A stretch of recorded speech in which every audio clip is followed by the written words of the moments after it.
Shumë njerëz e njohin Golemin vetëm si një vend pushimesh verore, një vend ku vinë për plazh, muzikë të lartë dhe net të zgjatura vere.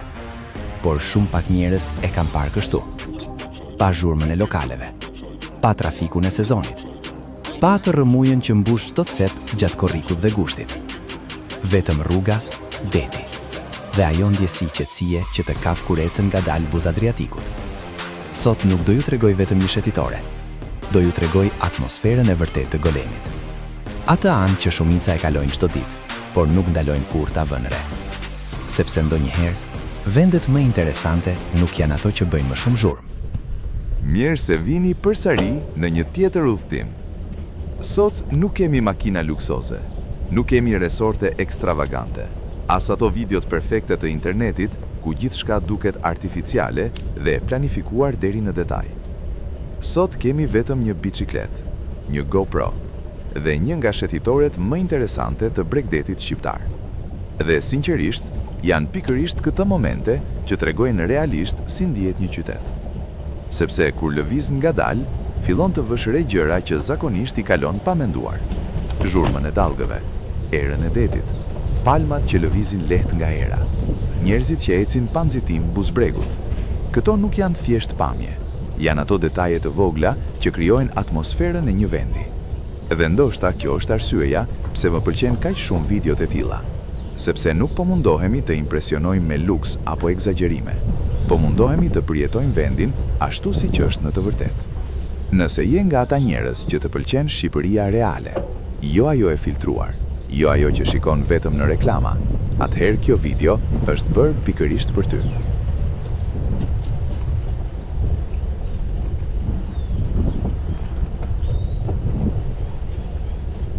Ka diçka ndryshe tek Golemi në mëngjes. Ajri duket më i lehtë. Shëtitoria është ende pothuajse bosh. Lokalet sapo kanë filluar të zgjojnë ditën. Dhe për disa minuta, gjithë Bregdeti ka një qetësi që vështirë ta gjesh gjatë sezonit. Dëgjon vetëm dallgët që përplasen lehtë në breg, erën që lëviz palmat dhe tingullin e biçikletës që ecën ngadalë buz Adriatikut. Dhe sinqerisht, është në momente si këto kur Golemi duket ndryshe.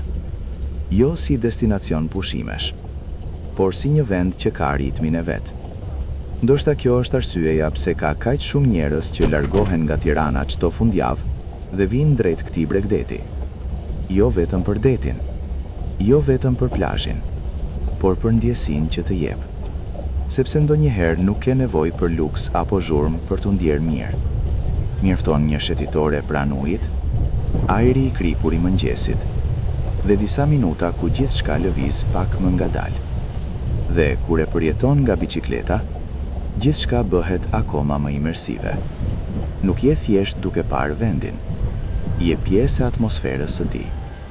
Lëviz me të njëjtin ritëm si Bregdeti, qetë, pa nxitim, duke vënë re ato detaje të vogla që shumica i kalojnë pa i parë kurrë. Dhe ndoshta janë pikërisht këto momente që e bëjnë një vend të mbetet gjatë në mendje. Golemi ka ndryshuar shumë gjatë viteve të fundit. Dikur njihej thjesht si një zonë tipike pushimesh verore, një vend ku njerëzit vinin për disa ditë plazh dhe largoheshin sapo mbaronte sezoni. Por sot atmosfera ndihet ndryshe. Shetitoria është më e gjallë, ka më shumë njerëz që ecin buz detit edhe jashtë verës, më shumë biçikleta, më shumë kafene moderne dhe një energji që të jep ndjesinë se ky Bregdet po evoluon gradualisht në diçka më shumë se sa thjesht një destinacion sezonal. Ndoshta kjo është ajo që e bën interesant Golemin, kontrasti. Në njërin anë ke Adriatikun, të qetë, të hapur dhe pothuajse hipnotizues në mëngjes. Në anën tjetër, palma, resorte, drita hotelesh, kafene buzdetit dhe njerëz që lëvizin pa nxitim përgjatë shetitores. Dhe mes gjithë kësaj, është kjo rrugë gjatë buzbregut që të jep vazhdimisht ndjesinë për të vazhduar përpara. Jo për të arritur diku, por thjesht për të shijuar lëvizjen. Sepse vende si ky nuk ka nevojë për shumë zhurmë që të lënë përshtypje. Mjafton ritmi i detit, ajri i kripur dhe ajo atmosfere e qetë që të bën të harrosh për pak minuta sa shpejt lëviz përditshmëria. Por kjo është vetëm një pjesë e golemit. Sa më shumë vazhdon përgjatë shetitores, aq më shumë ndryshon atmosfera. Më vonë në video do ju tregoj edhe një zonë që shumica nuk e filmojnë pothuajse fare, dhe ndoshta është pjesa më underrated e gjithë këtij bregdeti.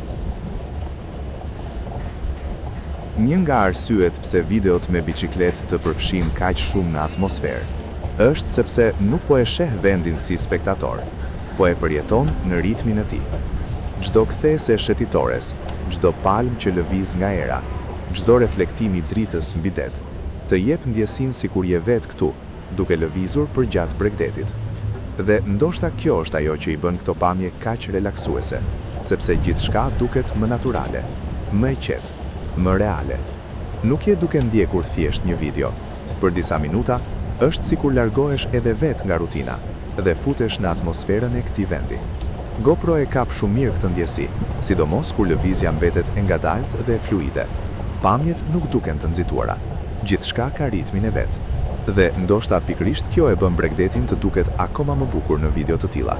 Nuk ka nevojë për montazhe të komplikuara apo efekte të tepërta.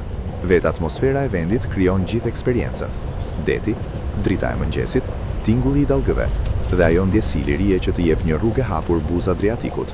Shumë njerëz jashtë Shqipërisë habiten kur shohin vende si Golemi, sepse zakonisht Ballkani në internet paraqitet krejt ndryshe, më i zhurmshëm, më kaotik, ose thjesht si një destinacion i lirë pushimesh. Por realiteti është shumë më interesant se kaq. Bregdeti shqiptar po ndryshon me shpejtësi. Çdo vit ka më shumë investime, më shumë turist dhe më shumë njerëz që fillojnë të zbulojnë vende si ky. Dhe ajo që e bën akoma më interesante është se ende mund ta përjetosh këtë atmosferë pa pasur nevojë për luks të egzageruar apo buxhete të çmendura.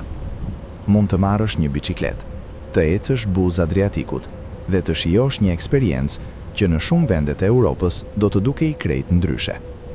Ndoshta kjo është arsyeja pse çdo vit ka më shumë turistë të huaj që zbulojnë këtë pjesë të bregdetit shqiptar. Jo sepse është perfekt, por sepse ndihet real, i pasforcuar, dhe ende ka atë ndjesinë autentike që shumë destinacione turistike e kanë humbur prej kohësh. Okej, kjo është pjesa për të cilën ju fola më parë. Sa më shumë vazhdon përgjatë shetitores, aq më shumë ndryshon atmosfera. Zona kryesore fillon të mbetet pas, dhe gradualisht, Golemi fillon të duket krejt ndryshe. Më pak njerëz, më shumë hapësirë, më shumë qetësi. Dëgjon vetëm zhurmën e biçikletës mbi shetitore dhe dallgët që ecin paralel me bregun. Dhe ndoshta kjo është pjesa që më pëlqen më shumë në xhiro të tilla, sepse nuk ka nevojë të ndalosh apo të kërkosh diçka spektakolare. Vetë lëvizja përgjatë bregdetit krijon gjithë eksperiencën. Pamjet ndryshojnë gradualisht, drita bëhet ndryshe, atmosfera bëhet më e qetë, dhe pa e kuptuar, fillon të futesh gjithnjë e më shumë në ritmin e këtij vendi. Ndoshta kjo është arsyeja pse momente të tilla ja vlen të filmohen, jo për zhurmë, jo për egzagerim, por për atë ndjesinë e thjeshtë që të jep një mëngjes buzë Adriatikut. Sa më shumë vazhdon përgjatë bregdetit, aq më shumë fillon të vësh re ritmin e këtij vendi. Njerëz që ecin pa nxitim buzdetit, biçikleta që kalojnë pranë shetitores, kafene që mbushen gradualisht ndërsa mëngjesi vazhdon. Dhe ajo që e bën interesante është se atmosfera ndryshon vazhdimisht gjatë rrugës. Disa pjesë duken më moderne, të tjera më të qeta, më të hapura, më pranë detit. Por pothuajse kudo ndjen të njëjtën gjë, atë ritmin e ngadalt që e bën këtë bregdet të duket ndryshe nga vendet e tjera më turistike. Dhe ndoshta kjo është arsyeja pse xhiro të tilla nuk bëhen kurrë monotone, sepse edhe pse rruga vazhdon drejt, pamjet dhe atmosfera ndryshojnë gjatë gjithë kohës.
Nëse të pëlqejnë video të tilla nga Shqipëria, mos harro subscribe, sepse kemi ende shumë vende për të eksploruar. Nga bregdeti i Adriatikut, deri tek qytetet, rrugët dhe zonat që shumica e turistëve nuk arrin t'i shohin kurrë. Dhe ideja e këtyre videove nuk është thjesht të tregojnë pamje të bukura, por të përjetojmë atmosferën reale të vendeve. Ngadalë, pa nxitim, ashtu siç duken në jetën e përditshme. Prandaj, nëse do të shohësh më shumë xhiro të tilla me biçikletë, më shumë mëngjese buzdetit dhe më shumë vende interesante nga Shqipëria, bëhu pjesë e këtij udhëtimi. Dhe tani më thuaj në komente, cili është vendi tjetër që duhet të eksploroj me biçikletë? Ky ishte Golemi. Jo ai që shikon zakonisht në reklama apo në videot perfekte të internetit, por ai që zbulon kur ecën ngadalë përgjatë bregdetit, kur dëgjon dallgët, kur sheh detajet, dhe kur i jep kohë vendit të të tregojë atmosferën e vet. Sepse ndonjëherë, mënyra më e mirë për të njohur një vend nuk është duke kërkuar gjëra spektakolare, por thjesht duke qenë aty, duke lëvizur pa nxitim dhe duke e përjetuar ritmin e tij. Faleminderit që udhëtuat me mua përgjatë kësaj shëtitoreje buz Adriatikut. Dhe nëse ju pëlqeu kjo xhiro, udhëtimi vazhdon. Shihemi në videon tjetër.